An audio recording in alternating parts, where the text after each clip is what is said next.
Hello, Aries, and welcome to March 2021. We made it here.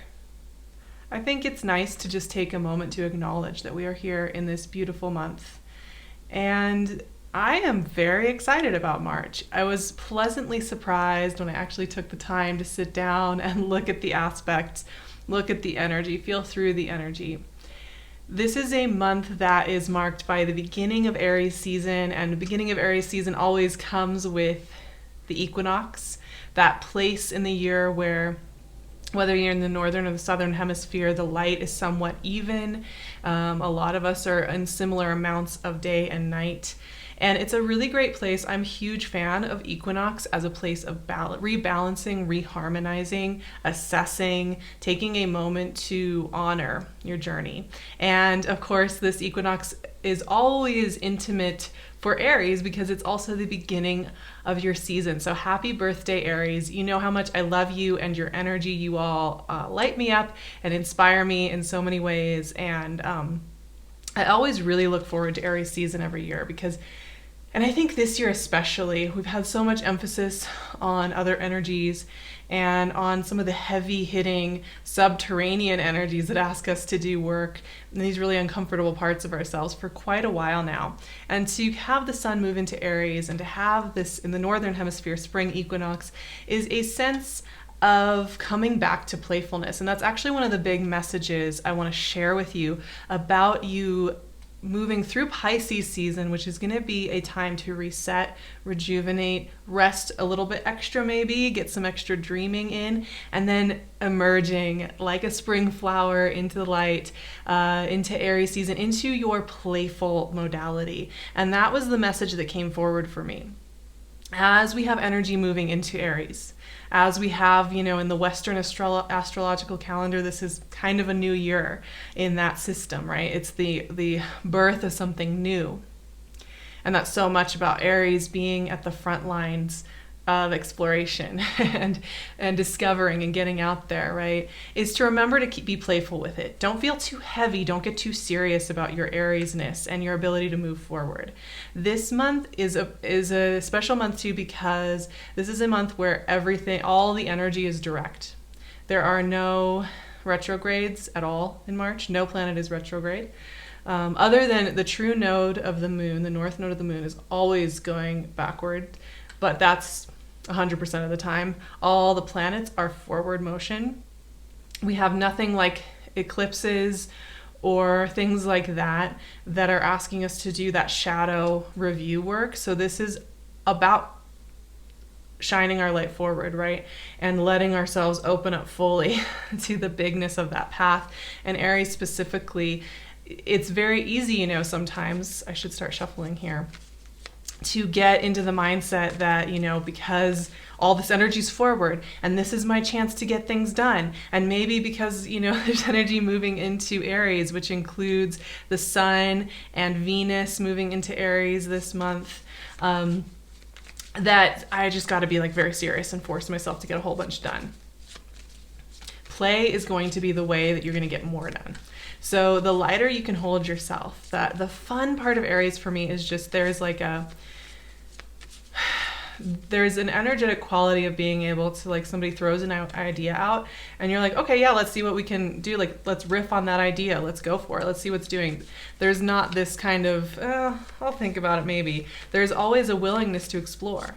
Okay, yeah, that's an idea. Let's play with it. And that playful aspect of Aries, just taking action when a playful idea gets introduced, a playful road, a playful door, a playful conversation gets introduced, is one of the things I love most about your energy. 2 cards wanted to come out.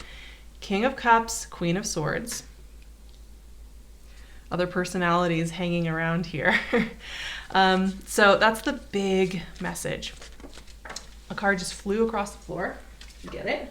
Queen of Pentacles. Okay, lots of royalty. All the other elements, no fire in this reading so far. Okay, a lot of collaborators is what I'm seeing. A lot of connections being made. Now, you might be activating these royals and 6 of Swords, okay? You may be activating these royalty suits in yourself. Often the way we connect with people outside of ourselves is what we're craving to activate inside of ourselves. And these are all three of the other elements: water, air, and earth. So it's telling me that this is a time to balance, to calibrate. Once again, equinox time is always a great time to rebalance and harmonize with how you've grown since the solstice, or even since the last equinox. It's a really great time to figure out where maybe, you're burning yourself out too much, or you're pulling yourself back a little too far, and to find a nice calibration. So let's just go through each of these aspects of self, aspects of collaboration and personality that I'm seeing coming out here in the reading. And actually, just before we do that, I realized I haven't even covered what's going on astrologically. So we have all the planets direct. Mars is going to be in Gemini starting on the 3rd. There's a new moon in Pisces in your 12th house. So it's time to dream and refresh on the 13th. And then Mercury enters Pisces on the 15th. And then we have Sun moving into Aries, very closely followed by Venus moving into Aries. And those two, Sun and Venus, are going to hang out and meet up in the early degrees of Aries right around that equinox, right after. Beautiful, vibrant, sensual, playful beginning to Aries season. Very auspicious. I love it. And then finally, we end the month on the 28th with a full moon in Libra in your opposing sign. So this is going to highlight your relationships and how you're connecting to others. All in all, this month is very supportive of you in connection, in playfulness, and in collaborating, actually, and not just feeling alone in your playfulness.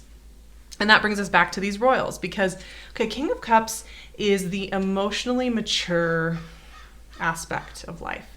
This is somebody or an energy or a place in ourself that is self-loving enough to be comfortable feeling all the emotions and knowing those emotions do not define a person, but they can help us navigate the road, right? They can help us navigate the seas of life.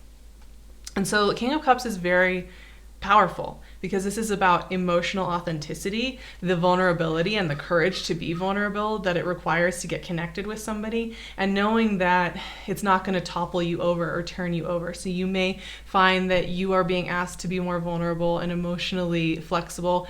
You might also be finding that you have energy like this coming in. Once again, the first half of this month is Pisces energy extraordinaire. And this is a time when we are all being asked to be more intuitive, more sensitive. And for you, this is about spiritual renewal behind the scenes. So King of Cups really represents how important this aspect of life is. You have to kind of get in touch with this part of yourself before you can do any external playing. And so King of Cups is beautiful energy.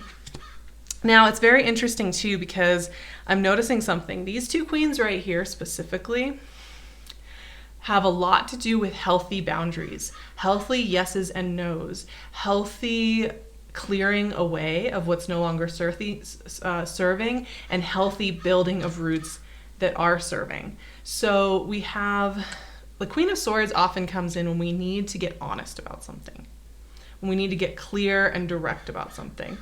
Don't really worry about Aries being direct, but you all know where you stand with most things normally. But the Queen of Swords, yes, watch, that you don't need to be caustic when expressing what you want to shift. However, the Queen of Swords can sometimes just be, she wields the sword as a way to clear away the cobwebs. And once again, with equinox season or equinox in the beginning of Aries season, this is a really important time to kind of do some decluttering. And it's not just about physical decluttering, this is about emotional decluttering as well. Where do we want to wield the Queen of Swords sword to clear away connections and ties that are not serving us? So this is a really great one. If you are feeling karmically tied or chronically tied to things that are not serving you and sapping your energy, you're going to be asked this month to get really honest about what it is you're still holding on to and what it's okay to release. So Queen of Swords is a very important reminder of that. And she is a swift worker, so things can happen very quickly.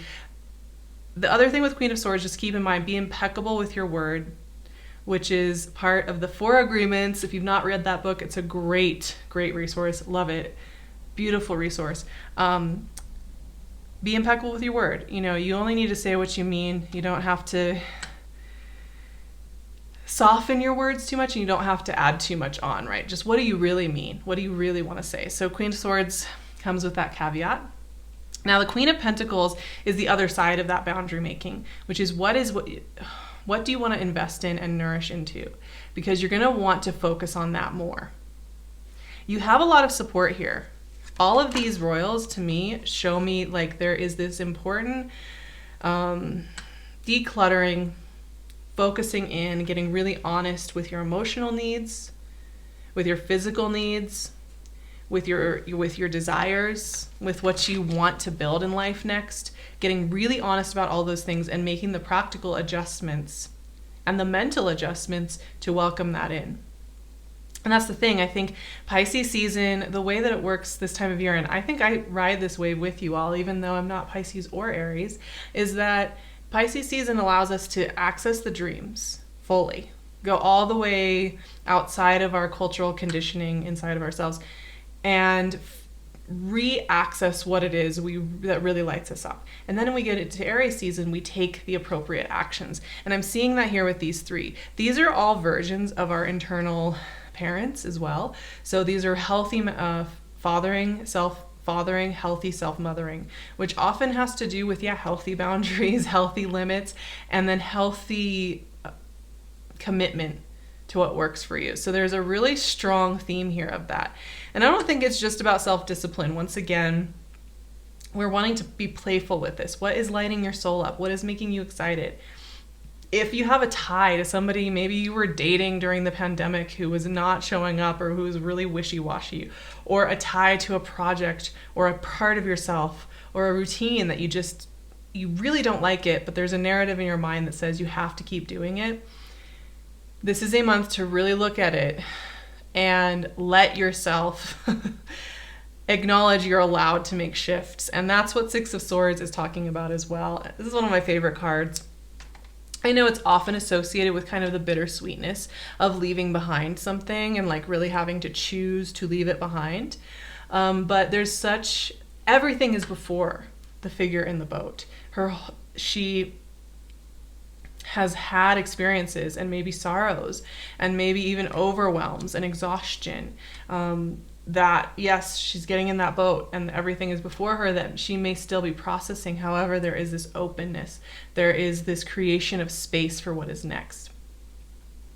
And letting yourself move forward. I think when I think about this last year, since the beginning of our last Aries season last year, it was a really chaotic time, that Aries season. Nobody knew what was going on in the world. Everybody was getting thrown for a loop, figuring out what this world was about. And we have spent the subsequent year after that figuring out what this new path is going to look like. And in part of that, we have shut ourselves down. A lot of people have shut themselves down from opening again.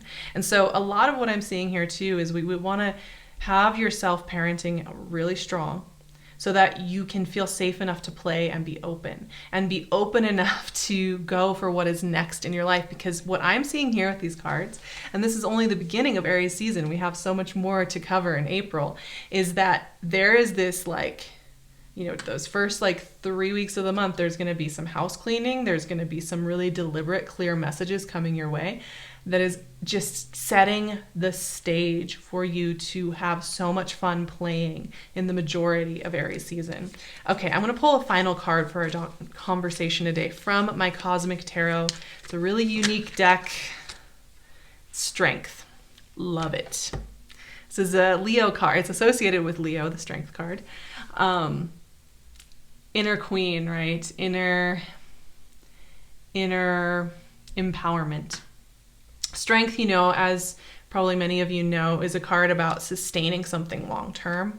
It's a card of knowing that it's not about just using and burning the forest down with your firepower, right? Aries, you know how to scorch your way forward and clear a path forward.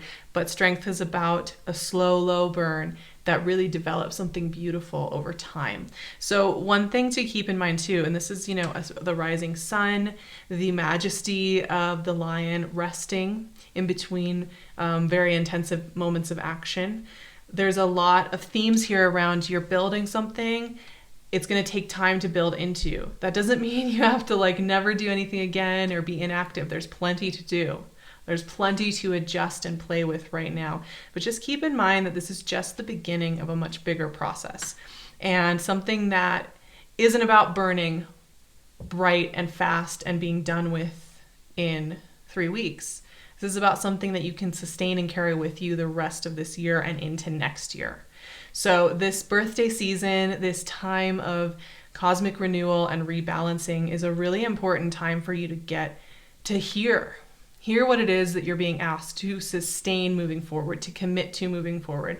And it's not about the wishy-washy people, the wishy-washy projects, the wishy-washy past. It's not about who you've been in the past. It's not about locking yourself in a dungeon of all those past versions of self. This is about liberating yourself and letting yourself start here and now and move forward. So really important, because I think with the heaviness and some of the transmutation that's been going on underneath the surface for you all, it's very easy to feel like that's just life now.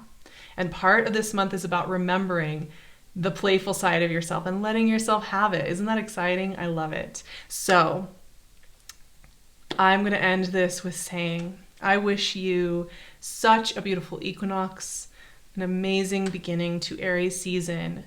I wish you joy and play and connection and love and safety and people being around you that allow you to feel safe enough to be fully vulnerable and open. I wish you to have beautiful imaginative dreams and to get out there and play in life. And I'm so excited to see that Aries light shining bright. You all mean so much to me. I will be doing all sorts of activations and chats and conversations over on my Patreon, including more discussions around planets I didn't really talk about today, which is Saturn and Jupiter still in Aquarius, and what's going on there and how to work with that energy.